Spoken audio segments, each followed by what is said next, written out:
এই সিদ্ধান্তের পরে একটা প্রশ্ন উঠছে যে সবথেকে বেশি অভিযোগ তো আসে আইজিএম এর ডক্টরদের নিয়ে পরিষেবার ক্ষেত্রে, সেখানে আইজিএম কে নিয়ে কেন ভাবা হলো?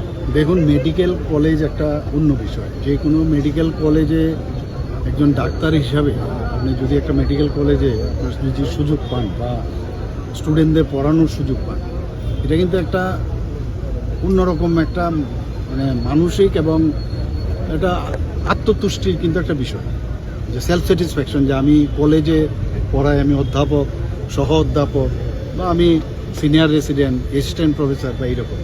তো সেই জায়গায় দাঁড়িয়ে দেখা গেছে যে এখানে দুটো জিনিস, একটা হচ্ছে আমার স্টুডেন্টদের পড়াতে হয়, আবার পাশাপাশি চিকিৎসাও করতে হয়।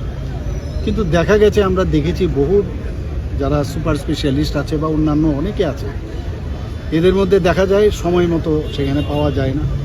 তো ন্যাচারালি ওদের মেইন যে সমস্যা সেটা হচ্ছে আর্থিকভাবেও ওনাদের এনপি এর যেহেতু একটা ব্যবস্থা আছে, এনপি এর যে অর্থটা সেটা খুব মানে যে তার যে অর্থমূল্যটা কম। তো আমরা ঠিক করলাম, এবং যে 7th পে কমিশন সেখানে বলে দিয়েছে যে যদি এই ধরনের প্রাইভেট প্র্যাকটিস আপনারা বন্ধ করেন তাহলে তাদেরকে 20% তার বেতনের তাকে দিতে পারেন, সেটা আইনগত। তো সেটাকে আমরা সামনে রেখে আমরা ভারতবর্ষের বহু মেডিকেল কলেজের সাথে বিষয়গুলো আমরা খতিয়ে দেখেছি।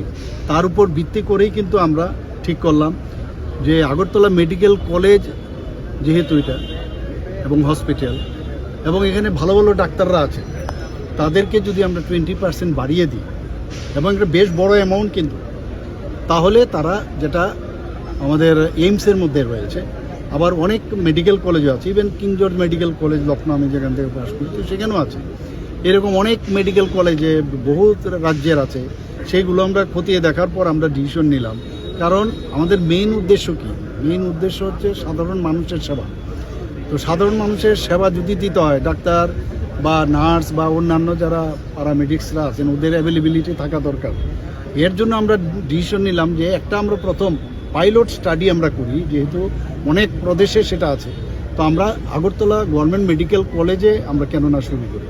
ডাক্তার ওদের সাথে কথা বলেছি, ওনাদের যে সংগঠন আছে ওদের কনফিডেন্সে রেখেই কিন্তু আমরা ডিসিশন নিয়েছি। এরকম না আমরা জবরদস্তি। ওনারাও বলছেন হ্যাঁ এটা করা উচিত।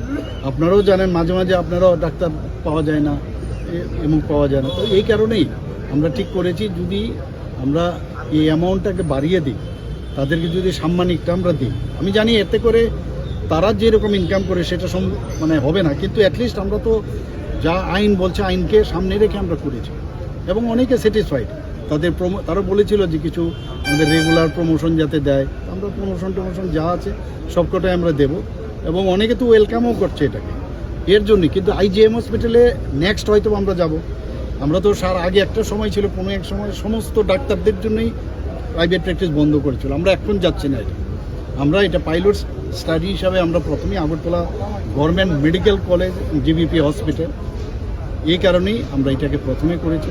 আস্তে আস্তে করে আমরা দেখব আগামী দিন সেটা অন্য জায়গায় প্রয়োজনে সব কিছুই সাধারণ মানুষের কথা চিন্তা করে আমরা সেটা করব। কিন্তু কোনো ডাক্তারবাবুকে এরকম না আমরা জবরদস্তি কিছু করছি, ডাক্তারবাবুদের কনসেন্ট নিয়ে আমরা করছি। এখন এই সুযোগ সুবিধা আমরা যা দিচ্ছি, তার মধ্যে কেউ যদি অ্যাকসেপ্ট করে তো ভালো, কেউ যদি অ্যাকসেপ্ট না করে তার জন্য অপশন থাকবে। জবরদস্তি তো প্রেশার দিয়ে কিছু করা যাবে না। প্রাইভেটও অনেকে ভালো করতে পারে, এবং আগামী দিনে আমাদের ত্রিপুরাতে আগে তো স্পেশালিস্টই পাওয়া মুশকিল, এখন তো স্পেশালিস্ট আসছে 550-এর মতো এমবিবিএস সিট হয়েছে। তো এত এখন মানে আমাদের ডিমান্ড আর সাপ্লাইয়ের মধ্যে কিন্তু অনেকটা আমাদের সাপ্লাই বেশি হচ্ছে। এখন ত্রিপুরার ছেলেমেয়েরাই আসছে। আমরা এমসিএইচ, ইভেন ডিএম, সুপার স্পেশালিটিও স্টার্ট করা যায় কিনা এখানে ত্রিপুরা আগরতলা গোয়া, সেটাও আমরা চিন্তা ভাবনা করি। এই কারণে আমরা এটা করি। স্যার, লাস্ট প্রশ্ন,